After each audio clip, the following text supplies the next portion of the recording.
مرحبا أهلا النوادي. Assalamualaikum warahmatullahi wabarakatuh. Alhamdulillah wa syukurillah wa salatu wassalamu ala rasulillah Sayyidina Muhammad ibn Abdullah wa ala alihi wa sahbihi wa man walah. Yang kami muliakan, yang saya hormati guru saya Al-Habib Syafiq bin Ali Ridha bin Syekh Abu Bakar. Yang kami muliakan guru kita Al-Habib Abdurrahman bin Kamil Asagaf. Yang kami hormati Al-Ustaz Ahmad bin Hafiz bin Uthman, dan juga para asatidah, para orang-orang tua yang hadir di sini yang tidak dapat saya sebutkan namanya satu persatu, tetapi tentunya tidak mengurangi rasa hormat kami. Para jamaah sekalian yang dirahmati oleh Allah Subhanahu wa taala, sebelum kita mendengar mauidhah hasan yang akan disampaikan oleh guru saya dan juga guru daripada Habib Abdurrahman bin Kamil Asagaf, kita ikuti bersama sambutan dan juga sedikit nasihat-nasihat agama dari yang kita muliakan guru kita Al-Habib Abdurrahman bin Kamil Asagaf. Kepada beliau dengan penuh hormat kami persilahkan.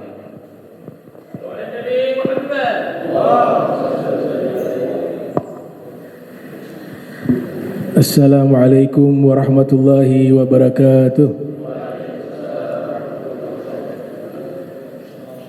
Alhamdulillah, alhamdulillahilladzi hadana lil Islam wa syara'a lana afdal asy-syara'i wal ahkam. Ahmaduhu subhanahu wa ta'ala wa ashkuruhu ala alaihi al-'idham wa ni'amihi jisam, wa asyhadu an la ilaha illallah wahdahu la syarika lah al-malikul 'allam, wa asyhadu anna sayyidana Muhammadan abduhu wa rasuluh sayyidul anam, wa ala alihi wa sahbihi wal a'immatil a'lam, amma ba'du. Yang kami muliakan, yang kami hormati guru kami Al-Habib Syafiq ibn Syekh Abi Bakar bin Salim, semoga Allah panjangkan umur beliau, diberikan sehat wal afiah, dan nanti besok hari kembali ke tempat tinggalnya dalam perjalanan aman sampai ke tempat tujuan, amin ya rabbal alamin. Para habaib Al-Habib Fauzi As-Saqaf, Ami Alwi Albar, ada Al-Ustadz Ahmad bin Usman, Ustadz Ahmad Hanafi, dan Majlis Ta'lim Nahdlatul Asfiya yang juga memfasilitasi daripada kegiatan safari dakwah Al-Habib Syafiq, beserta seluruh orang tua, para sesepuh, para jamaah hadirin hadirat yang alhamdulillah di malam hari ini kita sama-sama dipilih oleh Allah, dimudahkan langkah kaki kita sehingga kita bisa berkumpul di taman surganya Allah Subhanahu wa taala yang ada di dunia, yaitu majlis-majlis ilmu, majlis-majlis zikir. Syariat Nabi kita Muhammad sallallahu alaihi wasallam, karena kitab yang dibaca kitab fikih, kitab al-ahkam asy-syar'iyyah, mungkin sedikit pengantar. Syariat ini yang dibawa oleh baginda Nabi kita Muhammad sallallahu alaihi wasallam adalah ajaran yang tidak boleh kita lepas, sehingga dikatakan tidak ada ajaran yang paling mulia yang dibawa oleh para nabi, mulai dari Nabi Adam sampai kepada Nabi kita Muhammad sallallahu alaihi wasallam, pasti semuanya punya syariat. Tapi syariat yang paling canggih, yang paling sempurna adalah syariatnya Nabi kita Muhammad sallallahu alaihi wasallam. Kalau kita ingin tahu canggihnya syariat Nabi kita Muhammad sallallahu alaihi wasallam, ada kitab yang membahas tentang rahasia-rahasia yang terdapat di dalam syariat Islam. Di antaranya ditulis oleh Syekh Dahlawi berjudul Hujjatullahil Balighah. Kemudian ada ulama lainnya yang menulis kitab tentang hikmah syariat dan rahasia-rahasianya berjudul Hikmatut Tasri' wa Falsafatuh yang ditulis oleh Syekh Al-Jirjawi Al-Hambali. Cukuplah dua kitab tersebut kalau kita baca, kita melihat hal yang sangat luar biasa di dalam hukum agama Islam. Semuanya diatur secara spesifik, sehingga ini yang harus kita jadikan pegangan. Kalau awal perjalanan kita ingin mencari seorang guru untuk belajar agama dan ilmu Nabi Muhammad SAW, jangan hanya standarnya, oh dia bisa terbang, dia bisa tembus dinding, dia bisa berjalan di atas air. Bukan standar itu agama Islam, bukan standar itu syariat Islam. Tapi syariat Islam itu standarnya adalah ilmu yang diajarkan oleh para ulama, baik secara lisan maupun secara tulisan yang termaktub dalam kitab-kitab mereka dan dari praktek mereka amal. Makanya Abu Yazid Al-Bustami dalam kitab Faidul Qadir beliau mengatakan, termasuk Al-Imam Syafi'i juga mengatakan, "Lau ra'aitum ar-rajula yatiru fil hawa aw yamshil 'alal ma' fala taktarru bih hatta tanzuru wuqufah 'indal amri wan nahyi wa hifdzil hududi wa syar'i." Kalau kalian bisa atau seandainya kalian melihat ada orang terbang di udara atau dia bisa berjalan di atas air, kata Imam Abu Yazid Al-Bustami, jangan kalian tertipu. Jangan kalian tertipu dengan itu.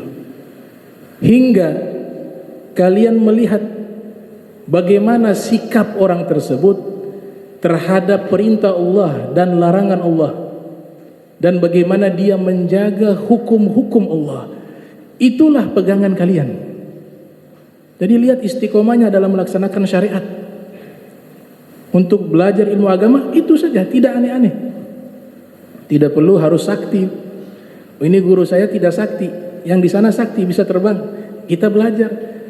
Padahal yang terbang itu belum tentu punya guru yang bersanad, yang paham akan ilmu agama Islam. Akhirnya terjadi penyimpangan di dalam syariat tersebut. Dan ini pengalaman pribadinya Abu Yazid Al-Bustami. Itu dikisahkan di dalam kitab Hilyatul Aulia, diceritakan juga dalam kitab Tabaqatul Aulia karya Ibnu Mulaqqin yang lahir tahun 723 wafat 804 Hijriah. Beliau salah satu guru daripada Al-Imam Ibnu Hajar Al-Asqalani. Ini sufi tapi muhaddis juga. Ia mensyarahi kitab Sahih Al-Bukhari berjudul At-Tawdih. Itu 36 jilid. Di situ dikatakan, atau di dalam kitab Al-Fawaidul Mukhtara juga disebutkan, Al-Imam Abu Yazid Al-Bustami radhiyallahu ta'ala anhu wa arda, ya, marhaban, ya. Ya. Ya. Jadi bagaimana Abu Yazid Al-Bustami, beliau pernah mengunjungi salah satu seorang wali yang dimana beliau meyakini itu adalah seorang wali Allah. Ketika tiba di masjid, Al-Imam Abu Yazid Al-Bustami menunggu kedatangan daripada wali tersebut. Ternyata ketika orang yang dianggap sebagai wali itu tiba, dia membuang ludah di dinding masjid. Maka Abu Yazid Al-Bustami mengatakan, "Hadza rajulun ghairu ma'munin ala adabin min adabi syari'ati, fa kaifa yakunu aminan ala asrari haqqillahi ta'ala." Ini orang terhadap adab syariat Islam saja dia tidak bisa dipercaya. Dia melanggar hukum tersebut. Lantas bagaimana dia bisa memegang rahasianya Allah, diangkat sebagai seorang wali. Itu ditulis oleh Al-Imam Abdul Karim Al-Kushairi Naisabur di dalam kitab Ar-Risalatu Al-Kushairiyah. Nah, ini yang jadi pegangan. Sehingga syariat itu nomor satu. Hakikat kita percaya ada, tapi hukum yang kita ambil, nahnu nahkumu bizawahir wallahu ya'lamu bis-sarair. Kita berhukum yang zahir, adapun yang rahasia itu adalah kuasanya Allah, pengetahuannya Allah. Jadi rumusannya itu hukmul haqa'iq tabi'atun lil hukmi sara'i'. Hukum hakikat dia harus mengikuti hukum syariat, bukan terbalik. Bukan syariat mengikuti hukum hakikat, dan itu terjadi. Ada seorang kiai, seorang Gus di Kediri, di Peloso, bernama Gus Mik. Itu pernah mengajak santri seniornya, mereka lagi perjalanan, mampir di restoran yang menjual, mohon maaf, daging babi panggang, khinzirun mashwiun, bahasa Arabnya. Mampir. Ini santri taat sama guru. Imtithalul awamir aula min adabi sulukil murid, dipakai itu. Akhirnya masuk ke restoran, pesan tuh, Gus Mik pesan babi panggang. Dipesan, sudah disediakan satu porsi khusus diberikan kepada santri seniornya. Kata Gus Mik, ayo makan. Ini di benaknya santri senior ini polemik, dilematis. Kalau saya makan, ini jelas haram. Tapi kalau saya tidak patuh, ini guru saya. Dan saya dapat informasi guru saya ini punya keramat. Tiap kali minum khamar, belum sampai ke mulut berubah jadi susu. Itu keramatnya Gus Mik. Ya sudah, saya makan gitu. Ketika ini santri senior mau makan itu daging babi panggang tersebut, belum sempat dia pegang, baru sentuh, ditampar sama Gus Mik. Kenapa kau makan? Kau tahu kan kamu ini santri senior, masa tidak paham hukum memakan daging babi? Ditampar sama Gus Mik. Ini santri bingung. Saya makan karena perintah taat sama guru, baru mungkin keramat diperintahkan oleh guru, mungkin keramat saya makan berubah jadi kambing guling mungkin. Apa kata Gus Mik? Allah sudah nyatakan di dalam Al-Quran, di surat Al-Ma'idah, itu kan jelas tuh, hurrimat alaikumul maitatu waddamu walahmul khinzir, diharamkan bagi kalian bangkai, darah, dan daging babi. Ini ijma', gak ada yang khilaf. Hukum mengkonsumsi daging babi itu kesepakatan. Kalau mazhab Zahiri itu lemaknya halal, dagingnya saja yang haram, karena memahami secara tekstual kan lahmul khinzir. Tapi kalau empat mazhab sepakat, mau dia dagingnya, lemaknya, kulitnya, semuanya haram, termasuk darahnya juga. Itu hanya pemahaman tekstual dari mazhab terdahulu memahami lahmul khinzir. Sedangkan empat mazhab pendekatan balaghah juga. Itu namanya kan majaz mursal. Itlaqul juz'i wa iradatul kull, menyebutkan sebagian tapi yang dimaksud keseluruhan. Seperti kita beli kambing, tolong beli kambing 1 ekor. Bukan kita ke sana beli ekor kambingnya, tapi itu mewakili seluruh daripada fisik daripada kambing tersebut. Itu di dalam istilah ilmu balaghah namanya majaz mursal. Jadi kesepakatan itu tidak boleh dilanggar. Apa kata Gus Mik? Yang melarang makan ini daging siapa? Kata santri seniornya, Allah yang larang. Terus yang suruh kamu makan siapa?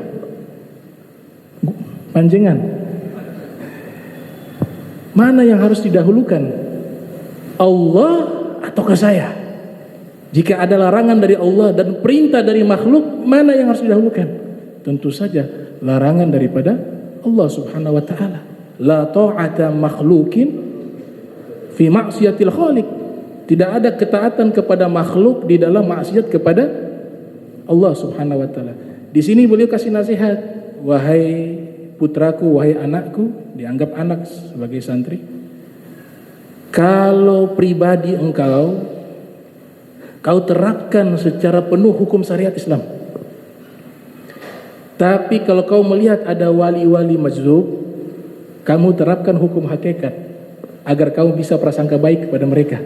Tapi kalau pribadimu, kamu harus terapkan syariat itu. Itu yang dimaksud tadi, bahwa hukum hakikat mengikuti hukum syariat. Karena sebab inilah ulama-ulama terdahulu ada yang divonis hukum mati.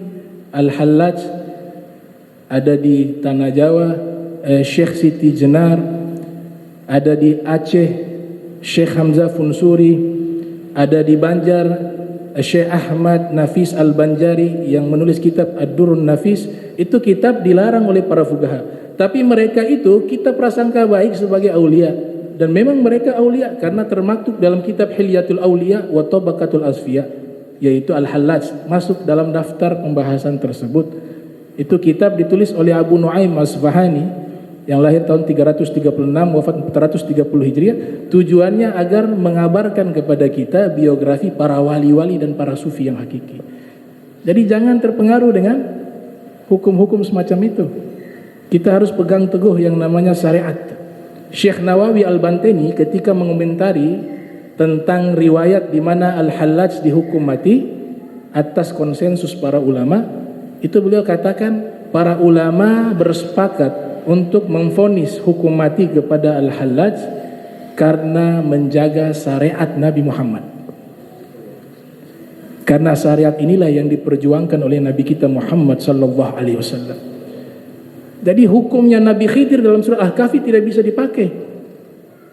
Lihat anak kecil langsung dibunuh. Dijelaskan dalam tafsir Ruhul Bayan karya Imam Al-Istinbuli, juga Imam Alusi Al-Baghdadi, pada waktu itu Nabi Khidir tidak berlaku zalim karena menggunakan hukum hakikat. Maknanya apa? Anak itu ajalnya hari itu juga, jadi mengganti tugasnya malaikat pencabut nyawa pada waktu itu. Kalau kita mengatakan zalim, lebih zalim malaikat pencabut nyawa. Berapa banyak manusia nyawanya dicabut. Nabi Khidir hanya mewakili tugas waktu itu karena tahu hakikat anak tersebut ajalnya pada hari itu. Tapi hukum seperti ini tidak berlaku bagi kita. Ya, kita berhukum kepada yang zahir syariat. Oleh sebab itu ulama-ulama terdahulu punya perhatian khusus terhadap syariat semuanya. Kalau kita mau tahu bagaimana sih hukum syariatnya para asfiya, para sufi, ada satu kitab ditulis oleh Syekh Abu Bakar Al-Kalabadhi berjudul At-Ta'arruf li madhhabi ahli tasawuf. Di situ kita lihat bagaimana akidah para sufi, bagaimana hukum-hukum syariat para sufi itu sejalan dengan hukum syariat, sejalan dengan hukum tarekat, tarekat dengan syariat sejalan. Hakikat ma'rifat hadiah dari Allah kepada para aulia. Mereka itu kan sudah fana. Sudah fana, apa yang diucapkan sudah tidak sadar.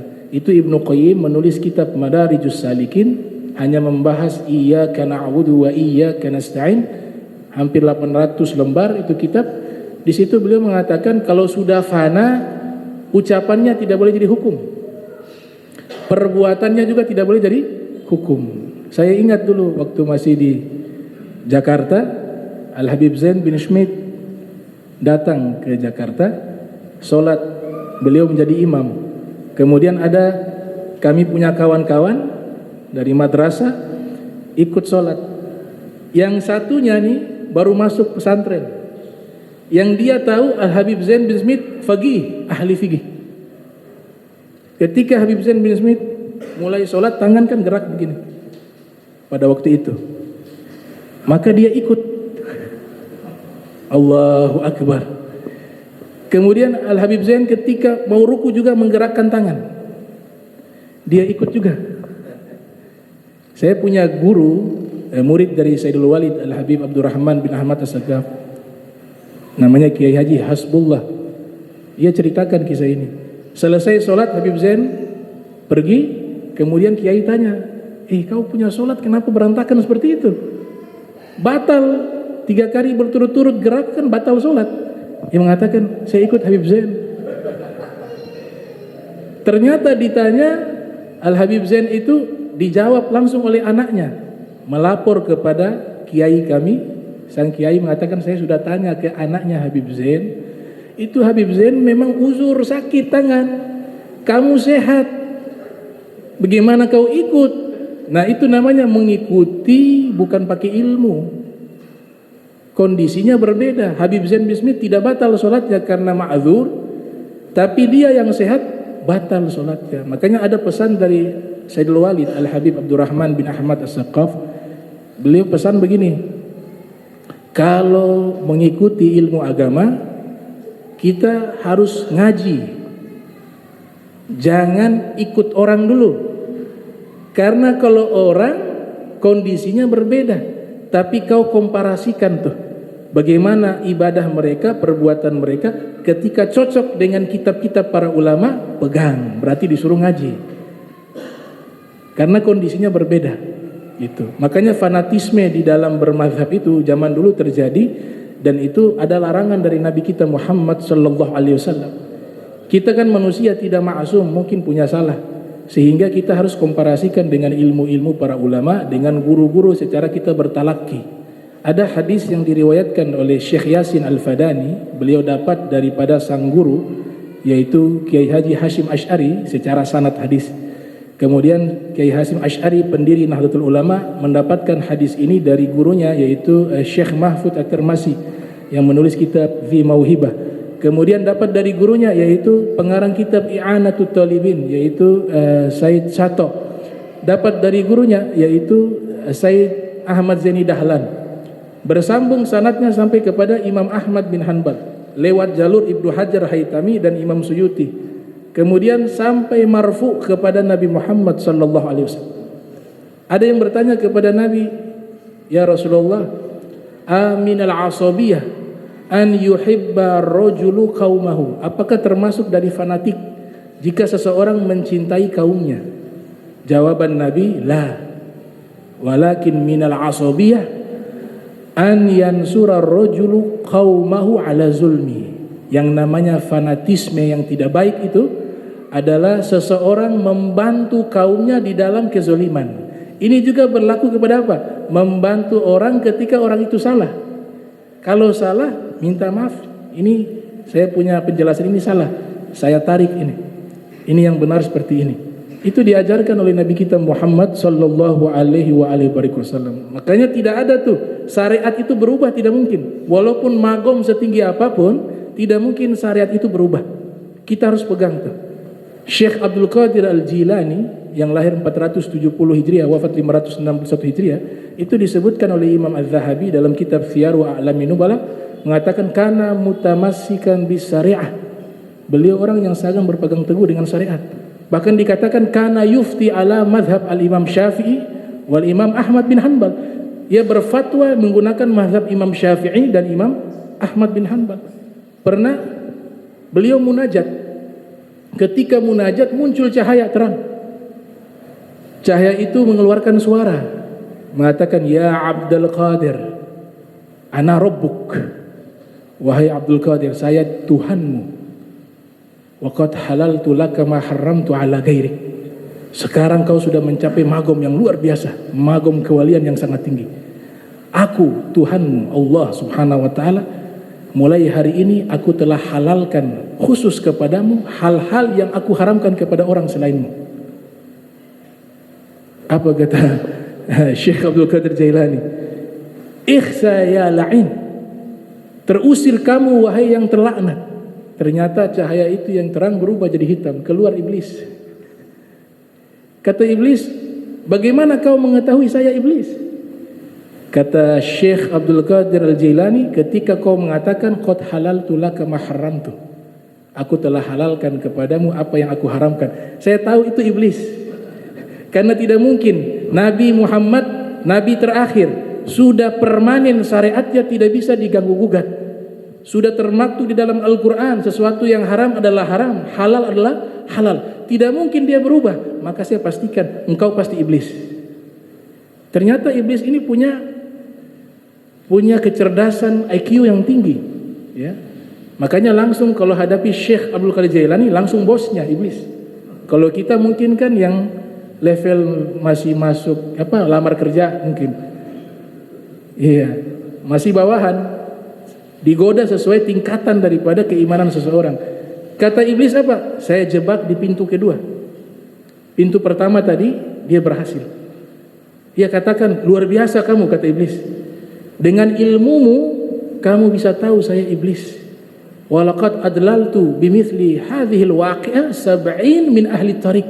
Saya sudah menyesatkan dengan cara seperti ini 70 ahli tarekat. Tapi kamu karena ilmu kamu luar biasa, dipuji. Kenapa dipuji? Kamu ilmumu yang membuat kamu tahu saya adalah iblis, agar dijebak kepada bab ujub.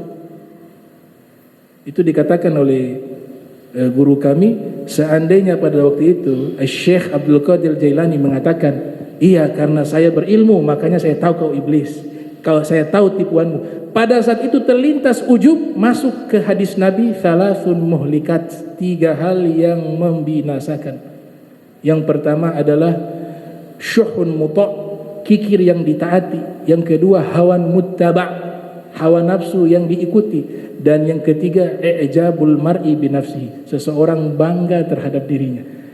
Kata beliau, hadza min fadli rabbi, bukan karena ilmu saya, tapi semua ini karunia dari Allah Subhanahu wa taala. Langsung itu iblis itu pergi. Nah, itu cara bagaimana syariat ini dijaga. Jadi ikut yang dimana guru-guru kita, ya Al-Habib Umar, Al-Habib Salim Asy-Syatiri, itu ngaji tarekatnya. Kiai Haji Dimyat ditanya, tarekatnya apa? Ngaji. Asas tarekat Ali Ba'alwi, al-ilmu wal amal wal ikhlas, al-wara' wal khauf, ilmu, amal, ikhlas, takut kepada Allah dan wara'. Bukan tarekatnya cari terbang. Bukan tarekatnya belajar ibadah untuk mencari itu hal-hal yang membuat orang terheran-heran. Nah, ini yang perlu kita sama-sama pahami. Mudah-mudahan Allah Ta'ala berikan kita bisa istiqomah di dalam melaksanakan syariat Nabi Muhammad sallallahu alaihi wasallam, dan semoga guru-guru kita doakan Al-Habib Bagir, Al-Habib Syafiq dipanjangkan umurnya, diberikan rizki zahiran wa batinan, hissian wa ma'nawiyan, dimudahkan urusan dunianya, urusan akhiratnya, yang insya Allah sama-sama kita semua yang hadir di sini bisa berkumpul dengan guru-guru, nanti akan tersambung dengan para guru sampai kepada Nabi Muhammad sallallahu alaihi wasallam. Kita berkumpul di sini sebagaimana nanti juga akan berkumpul di yaumil qiyamah. Amin ya rabbal alamin. Walafu minkum. Wassalamualaikum warahmatullahi wabarakatuh. Terima kasih kepada guru kita Habib Abdurrahman bin Kamil As-Sagaf atas sambutan dan nasihat-nasihat agama kepada kita. Dan alhamdulillah telah berada bersama kita juga guru saya dan guru kita semua. Dulu beliau ini mengajar sama kita di masjid ini, yaitu yang kita muliakan Al-Habib Muhammad Bagir bin Ahmad bin Syekh Abu Bakar. Mungkin bisa memberikan sambutan dan sedikit nasihat-nasihat kepada kita semua. Kepada beliau dengan penuh hormat, dengan penuh ta'zim, kami persilahkan.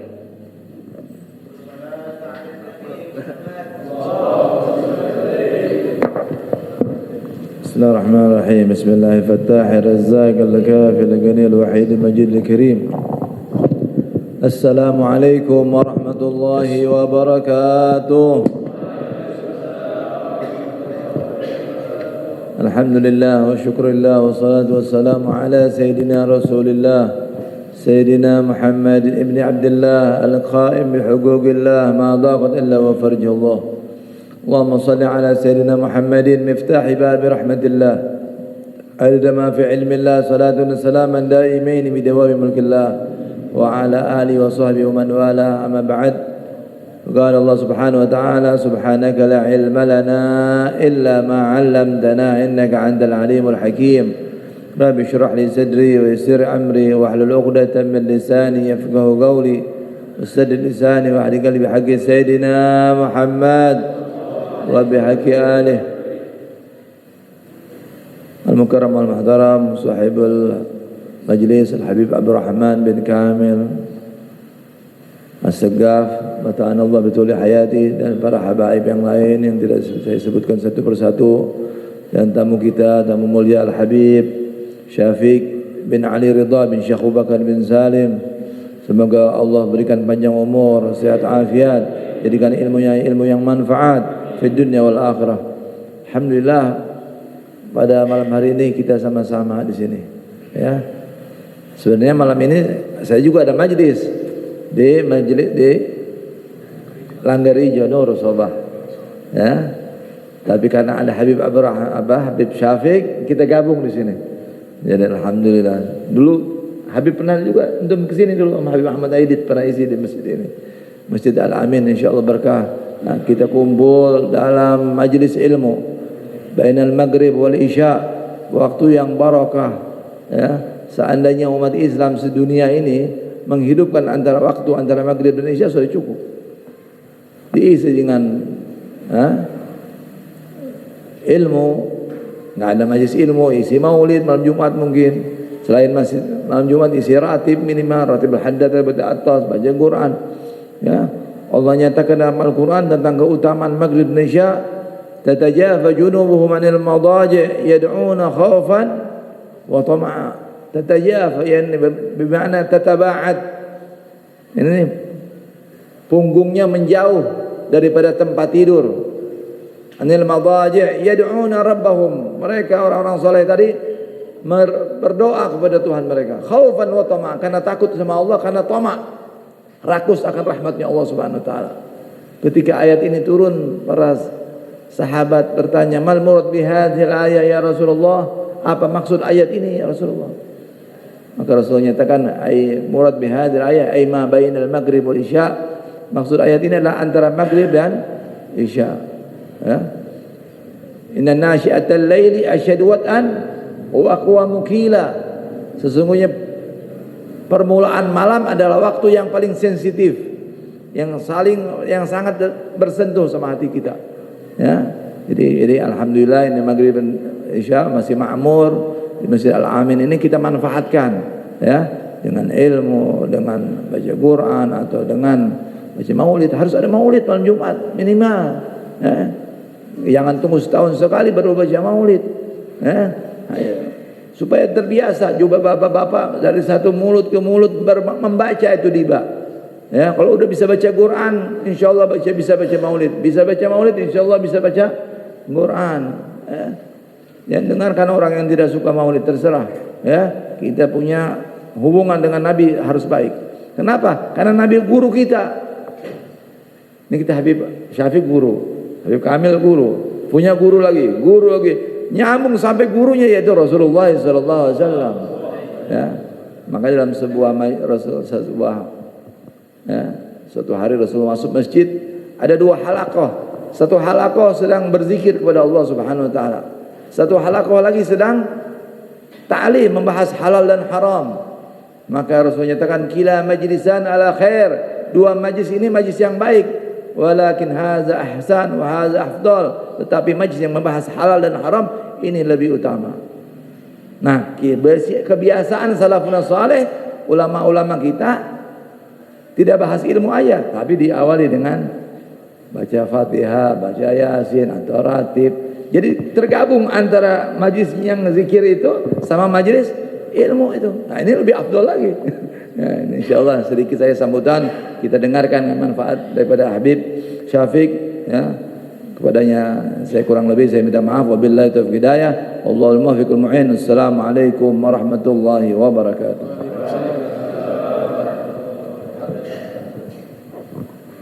Terima kasih kepada guru kita Al-Habib Muhammad Bagir atas nasihat-nasihat yang disampaikan. Para jamaah sekalian yang dirahmati oleh Allah Subhanahu wa taala, marilah kita ikuti bersama mauidhah hasanah yang akan disampaikan oleh yang saya muliakan. Perlu diketahui para jamaah bahwa beliau ini Habib Syafiq bin Syekh Abu Bakar, beliau adalah guru saya dan juga guru daripada Habib Abdurrahman bin Kamil As-Segaf, karena beliau ini adalah salah satu pengajar daripada Pondok pesantren yang dulu kami sekolah, yaitu Pondok Pesantren Al-Fakhriyah yang dipimpin oleh Al-Habib Jindan dan Habib Ahmad bin Novel bin Salim bin Jindan. Dan sudah lama saya sama Habib Abdurrahman ini pingin sekali mengundang beliau untuk datang ke sini, ke masjid ini untuk bisa mengajar di sini. Dan alhamdulillah beberapa hari yang lalu saya punya kakak ini, Hami Ahmad Albar, memberitahukan kepada saya bahwa Habib Syafiq alhamdulillah mau datang ke Ternate. Saya sangat terharu sampai saya mau menangis waktu itu. Terbayang bagaimana kita belajar dulu sama beliau di pondok pesantren, dan bagaimana nasihat-nasihat beliau yang beliau sampaikan kepada kami benar-benar bisa merasuk ke hati kami dan bisa terbayang, dan juga selalu kami ingat hingga di hari ini. Dan alhamdulillah pada malam hari ini, pada kesempatan malam hari ini beliau hadir bersama kita di Masjid Al-Amin ini. Oleh karena itu para jamaah sekalian, marilah kita ikuti bersama dengan penuh perhatian mau'idhah hasanah, nasihat-nasihat agama yang akan disampaikan oleh guru saya dan guru kita semua, ad-da'i ilallah murabbi arwahana Al-Habib Syafiq bin Ali Ridha bin Syekh Abu Bakar bin Salim. Kepada beliau dengan penuh hormat kami persilahkan. Assalamualaikum warahmatullahi wabarakatuh. Alhamdulillahi rabbil alamin, wa bihi nasta'in ala umuri dunya waddin. Wassalatu wassalamu ala ashrafil anbiya'i wal mursalin wa ala alihi wa ashabihi wa tabi'in min yaumina hadza ila yaumiddin, amma ba'd. Yang sama-sama kita hormati para habaib, para alim ulama, wabil khusus kepada guru kita Al-Habib Muhammad Bagir bin Syekh Abu Bakar, Al-Habib Abdurrahman bin Kamil Segaf, wa hadir juga bersama kita Al-Habib Ahmad wa Habib Alwi Albar, kemudian juga Al-Habib Fauzi Segaf, yang Masya Allah kehadiran kita di malam hari ini Insya Allah bawa keberkahan buat kita semuanya hadirin. Dan sebagaimana tadi kita dengarkan nasihat dari guru-guru kita, dari Al-Habib Abdurrahman, begitu juga Al-Habib Muhammad Bagir menjelaskan tentang pentingnya menimba ilmu agama Allah Subhanahu wa taala dan mengisi waktu di waktu yang sangat mulia seperti malam hari ini. Sebagaimana disebutkan oleh Imam Al-Habib Abdullah Al-Aidarus bin Abu Bakar Sakran bahwa ihya ma bainal isya'in kanzun min kunuzil bir. Menghidupkan antara maghrib dengan isya adalah kanzun, merupakan harta yang terpendam daripada sesuatu kebaikan. Kita tahu ya ahbab, harta yang terpendam nilainya pasti lebih mahal dibandingkan harta yang nampak. Makanya dikenal dengan harta karun dan lain-lainnya ya. Jadi yang nampak begitu mahal, begitu indah, ketahuilah yang terpendam lebih mahal lagi. Dan mengisi waktu antara maghrib dengan isya itu adalah kanzun min kunuzil bir, kebaikan yang luar biasa. Maka alhamdulillah Allah berikan kita taufik, Allah berikan kita hidayah, yang mana tidak mungkin kita bisa melakukan kebaikan tanpa izin Allah Subhanahu wa taala. Sebagaimana hadirin kita sadari bahwa manusia bisa melakukan taat, melakukan kebaikan itu datangnya taufik dan hidayah dari Allah. Dan taufik ini bukan barang murahan. Taufik ini bukan barang yang remeh. Taufik ini sesuatu yang sangat mahal. Saking mahalnya disebutkan oleh ulama sampai tidak disebutkan di dalam Al-Quran melainkan cuma satu kali. Ya, hanya satu kali Allah nyatakan wa ma taufiqiyya illa billah. Ini satu-satunya kalimat taufik, bermakna Allah memberikan kemampuan pada seorang hamba untuk bisa melakukan taat. Dari sekian juz Al-Quran, 30 juz Al-Quran, 114 surah yang menjelaskan tentang taufik cuma ini. Maka ini sir, hikmah ya ahbab, bahwa taufik bukan perkara yang remeh, tapi adalah sesuatu yang sangat mahal yang tidak diberikan kepada semua manusia. Alhamdulillah kita semua dipilih oleh Allah Subhanahu wa taala. Tanda Allah mengenali kita satu demi satu ya ahbab. Tanda Allah menginginkan kita kebaikan sebagaimana disebutkan di dalam hadis, "Idza aradallahu 'abdan khairan yufaqihuhu fid din." Kalau Allah menginginkan seorang hamba kebaikan, maka Allah bikin paham dia akan agamanya. Nah, duduknya kita di tempat ini untuk memahami agama. Apalagi Habib Abdurrahman bilang ketika kita tanya apa yang dibaca di masjid ini, beliau katakan kita baca kitab Taqrir As-Sadidah, arti pembahasan tentang fikih syariat. Masya Allah, tadi juga dijelaskan oleh Habib Bagir bahwasanya majlis yang paling afdal adalah majlis yang menjelaskan tentang halal dan haram. Alhamdulillah antum berkumpul di majlis yang sangat baik, di waktu yang sangat mulia, di tempat yang mulia. Insyaallah kita semua dijadikan orang-orang yang dimuliakan Allah Subhanahu wa taala. Hadirin, dan tentunya yang namanya ilmu itu harus dengan pengamalan. Sebab ilmu tanpa amalan percuma. Sebagaimana disebutkan al-ilm bila amal kasyajar bila thamar. Ilmu tanpa pengamalan bagaikan pohon gak ada buahnya. Jadi kalau seandainya orang boleh berbangga memiliki kebun berhektar-hektar, mungkin 10 hektar, 100 hektar daripada kebun, terus tidak ada satu pun yang berbuah, apa yang mau dibanggakan? Cuman teori tapi nggak ada isinya, hadirin. Maka disitulah pentingnya bagi kita semuanya untuk bisa mengamalkan apa yang kita dapatkan, walaupun sedikit. Fa'mal walau bil usri kadzakati takhruj bin nuril ilmi min dhulmati. I'mal, walaupun cuma 1/10 dari ilmu yang kita dapatkan, maka akan tampak cahaya ilmu di wajah kita. Sebagaimana dahulu al-Imam Abdullah bin Husain bin Tahir, pengarang kitab Sulamut Taufiq. Beliau, hadirin, ketika masih kecil diasuh dengan bibi beliau. Pernah sekali waktu karena terburu-buru ingin masuk ke dalam kamar mandi, Al-Imam Abdullah bin Husain bin Tahir masuk lupa dengan adab dukhulil khala. Kita tahu adab dukhulil khala disebutkan oleh Imam Al-Ghazali dalam kitab Bidayatul Hidayah. Di antaranya masuk dengan kaki kiri, memakai alas kaki, memakai penutup kepala, membaca doa dan lain-lainnya. Maka ini Al-Habib Abdullah bin Husain masuk kamar mandi lupa mengamalkan adab dukhulil khala, masih kecil. Begitu masuk, begitu keluar, diperhatikan sama bibinya, lupa dengan adab, masuk kamar mandi, ditunggu. Begitu keluar dari kamar mandi dijewer, hadirin. Dia bilang, ya Abdullah, kalau kau amalkan adab dukhulil khala, maka tidak akan keluar engkau dari kamar mandi, melainkan akan terpancar cahaya ilmu di wajahmu. Mengamalkan ilmu adab dukhulil khala. Bagaimana kalau ilmu syariat kita amalkan yang lainnya, ya ahbab? Bukan satu, bukan dua, semakin banyak ilmu yang kita amalkan, maka Allah Subhanahu wa taala akan menjadikan ilmu tersebut nur, cahaya dalam kehidupan kita, sehingga bisa membimbing kita nanti sampai di akhirat kelak. Hadirin yang dimuliakan Allah, teringat ucapan al-Imam Al-Habib Abdurrahman As-Segaf, Al-Faqih Al-Muqaddam Thani, datuknya para habaib, banyak ini.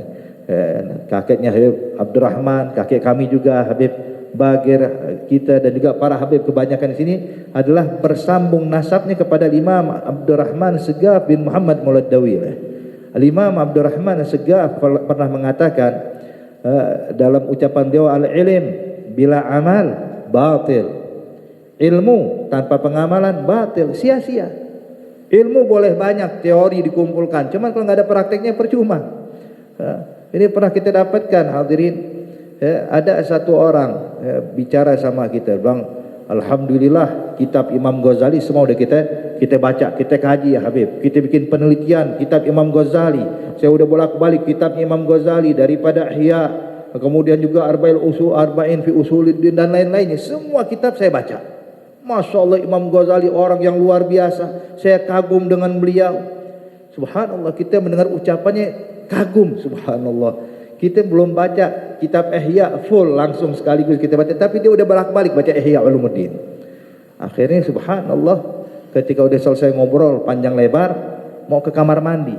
Begitu dia berdiri ke kamar mandi, dia masuk kamar mandi pakai kaki kanan. Kita bilang, terus kemana kitab Imam Ghazali? Kita nggak butuh Ihya, hatta fil bidayah yazkur al-adab. Jangankan kitab Ihya, dalam Bidayatul Hidayah diajarkan adab dukhulul khala. Ya, jadi al-ilm bil amal, bukan ilm bila amal. Maka setiap ilmu yang kita dapatkan amalkan ya ahbab. Sedapatnya yang kita mampu kita kerjakan, walaupun sedikit, walaupun enggak banyak bisa kita amalkan, amalkan. Tiap saat kita dapatkan ilmu, amalkan, praktekkan. Sungguh dengan kita mengamalkan ilmu, maka ini bakal menjadi penyelamat kita nanti di akhirat kelak. Sebab ilmu walaupun banyak, tapi kalau enggak diamalkan bakal jadi wabal fi yaumil qiyamah. Bakal jadi musibah buat dia di hari kiamat. Ilmu banyak tapi nggak diamalkan, musibah. Maka al-ilm bila amal batil, al-ilm wa amal bila niyah haba. Ilmu dan diamalkan tapi nggak pakai niat, haba, sia-sia. Dia mengamalkan ilmunya, Masya Allah. Dia dapat ilmu dan dia amalkan, cuman gak pakai niat. Sia-sia. Nabi udah bilang dalam hadis, kata Rasulullah, innamal amalu binniyat. Setiap amal itu harus pakai niat. Maka kalau kita mengamalkan sesuatu ibadah tanpa niat, percuma. Sebab an-niyah ruhul ibadah. Niat itu adalah ruh, nyawa bagi ibadah. Ibadah tanpa niat bagaikan jasad tanpa ruh. Mati, nggak ada fungsinya, nggak bisa berbuat apa-apa. Makanya hadirin, dahulu para salaf, para aulia ussalihin, yurabbi auladahum niyatan salihah kama yurabbi auladahum qiraatul fatihah.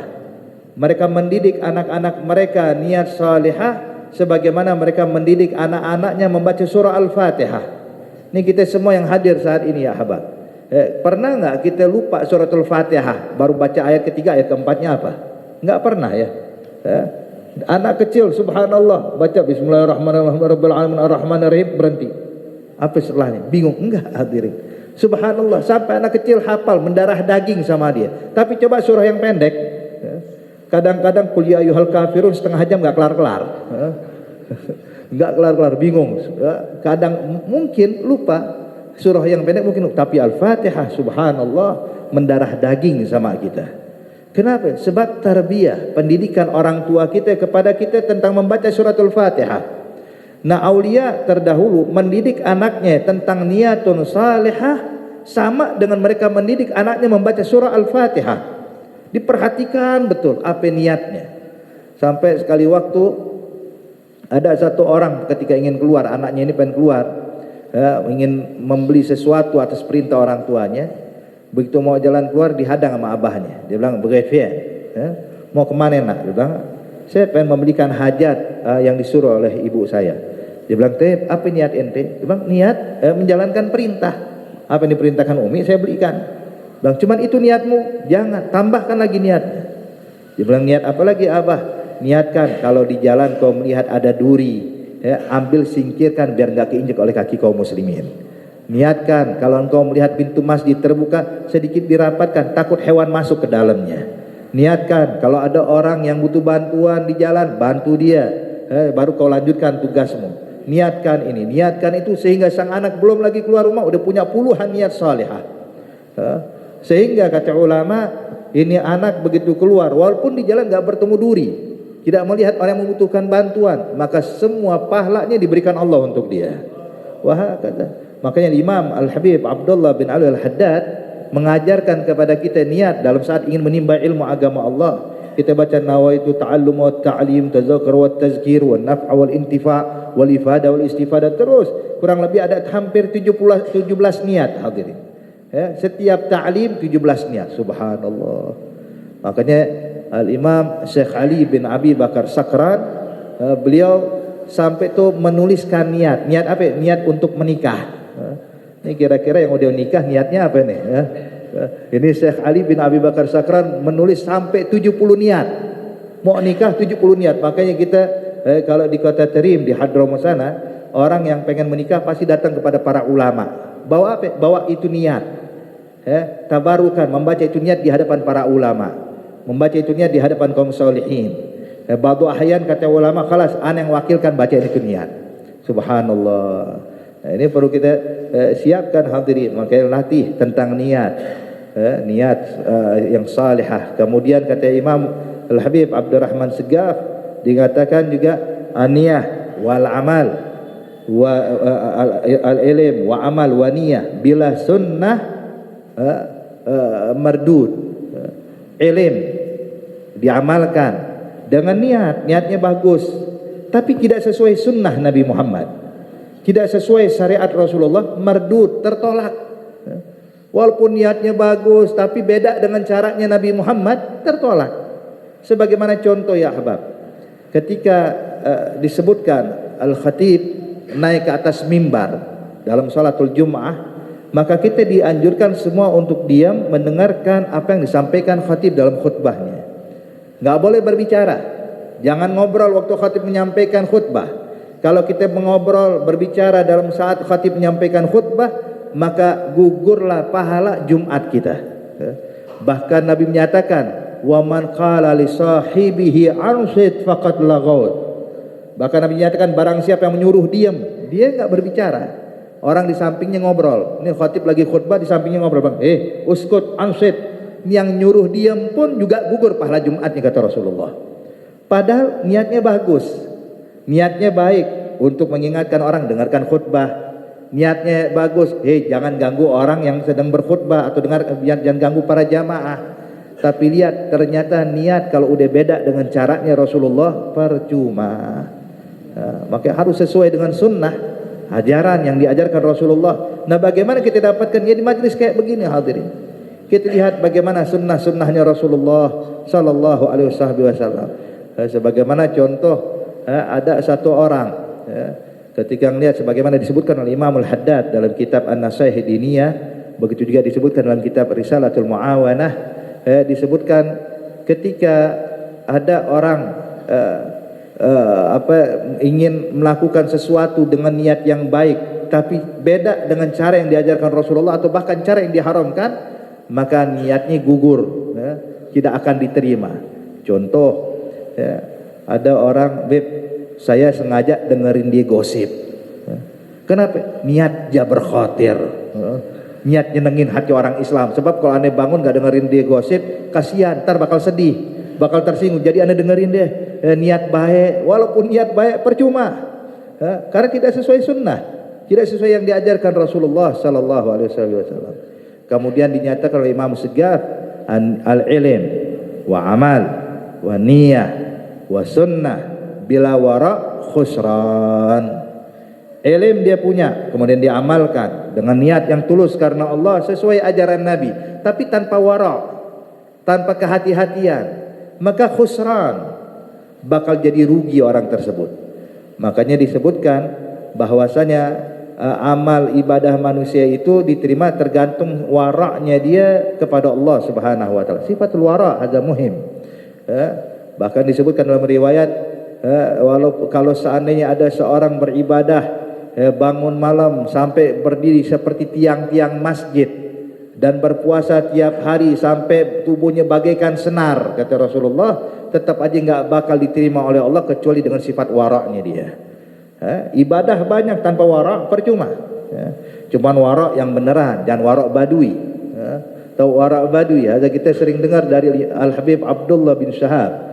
Al-Habib Abdullah bin Muhammad bin Ali bin Syahab. Biasa kita kalau lagi kumpul midat di sana, itu fi ayam fi apa namanya fi layali tasyrik. Itu kadang kita kumpul bersama Al-Habib Abdullah bin Syahab di Terim. Itu Abdullah sering mengutip cerita ini. Wara'ul badui. Gimana wara'ul badui? Jadi ada satu orang badui, kerjaannya ke masjid. Pokoknya antara maghrib dengan isya selalu duduk di masjid, zikir, ibadah. Subhanallah. Pas pulang ke rumah habis sholat isya, ngelihat sahibnya datang bawa kambing. Dia bilang, "Gal fulan," kata temannya nih, "Aneh minta izin mau numpang nyembelih kambing di rumah ente." Bingung sahib hadal badui, orang badui ini bingung. Bilang, "Ya sudah, ayo fadhal masuk." Begitu masuk ke ruangan, ke belakang rumah, dia minjam, "Tolong pinjamkan saya golok untuk menyembelih atau pisau untuk menyembelih ini kambing." Dipinjamkan, disembelih itu kambing. Ini badui masih mikir, kenapa kok nyembelihnya harus di rumah saya? Kenapa nggak di rumahnya? Selesai disembelih, kemudian dikulitin, terus mau dimasak. Baru nanya sang badui, "Galia fulan, kenapa kok ente bawa kambing dari rumah ente ke rumah saya? Kok nyembelih di rumah saya?" Maka temannya bilang, "Jangan cerita siapa-siapa ya." Dia bilang, "Kenapa? Ini kambing boleh nyolong, kambing boleh maling." Dia bilang, "Astagfirullah, kau nyembelih kambing curian di rumah saya." Dia bilang, "Tenang, ente nggak usah makan, ente nggak usah makan. Pokoknya saya cuma numpang nyembelih aja.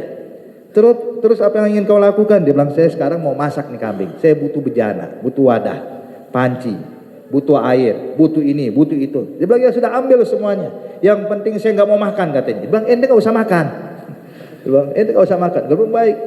Ini sibuk temannya masak kambing. Dia megang tasbih, baca astagfirullah, astagfirullah, astagfirullah. Kenapa ini orang maling kok datang ke rumah saya, masak di rumah saya lagi ya? Selesai jadi makanan, Begitu hampir matang maroknya, itu aroma kuah tercium, masya Allah. Sehingga sang badui yang perutnya lapar baca istighfar, nyium aroma, terpancing. Pas tanya, makan sudah jadi? Sudah. Ente mau? Dia bilang, lah haram, agak haram, nggak boleh saya makan. Dia bilang, ya sudah kalau engkau nggak mau makan, ini enak loh. Dia bilang, tunggu dulu. Yang boleh maling tadi apa tadi? Ya kambingnya saja yang boleh maling. Airnya halal kan? Ya airnya dari sumurmu halal. Bumbu juga punya ente halal. Yang haram cuma dagingnya. Oh kalau begitu kasih saya maroknya, dagingnya jangan. Sebab maroknya halal. Akhirnya subhanallah, waktu dituang oleh temennya iseng digoyangin sedikit itu panci sehingga potongan daging pun jatuh ke wadah milik sang badui. Waktu jatuh dagingnya, bang tunggu dulu, dia bilang kata badui. Kenapa? Ini daging jatuh sendiri apa yang dijatuhin katanya. Bilang jatuh sendiri. Oh kalau jatuh sendiri halal katanya. So ada wara' badui. Kita nggak pengen wara' badui, kita pengen wara' yang benar, wara'ul hajiz yang diajarkan. Maka oleh karena itu hadirin, ini 5 hal poin dalam pengamalan ibadah: ilm, amal, niyah, sunnah, dan juga wara'. Insya Allah bisa kita dapatkan di majlis-majlis taklim guru-guru kita, diajarkan oleh Habib Abdurrahman, oleh Habib Bagir, begitu juga yang lainnya. Insya Allah tinggal kita amalkan dan praktekkan. Insya Allah Allah kasih hidayah buat kita. Allah bimbing kita, Allah arahkan kita ke jalan yang diridhoi oleh Allah Subhanahu wa taala. Insya Allah tidak bangun dari majlis ini melainkan dosa kita diampuni oleh Allah, hajat kita dikabulkan oleh Allah, segala urusan kita diberi kemudahan oleh Allah. Amin ya rabbal alamin. Wa sallallahu ala sayyidina Muhammad an-nabiyil ummi wa ala alihi wasahbihi wasallam. Walhamdulillahi rabbil alamin.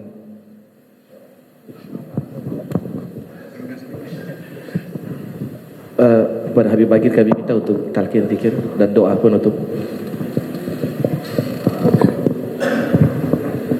قال رسول الله صلى الله عليه وسلم أفضل ما قلت أنا ونبيون من قبل لا إله إلا الله لا إله إلا الله لا إله إلا الله لا إله إلا الله لا إله إلا الله لا إله إلا الله محمد رسول الله محمد رسول الله صلى الله عليه وآله وسلم صلى الله عليه وسلم. لما تلحق علينا نحيا ولنموت وعلينا إن شاء الله تعالى من الآمنين. فاتحة لسان فقيه المقدم محمد بن علي بالي بن سعد آل بالي إلى مكانه، ثم الفاتحة لشعمر بن عيسى بارك وكتب الفاتحة بأمر بن عبد الرحمن عطس وشيخ علي بن عبد البارس علي بن حسن أحمد جميعا لا إله إلا الله وإلى حدث النبي محمد صلى الله عليه وسلم. الفاتحة.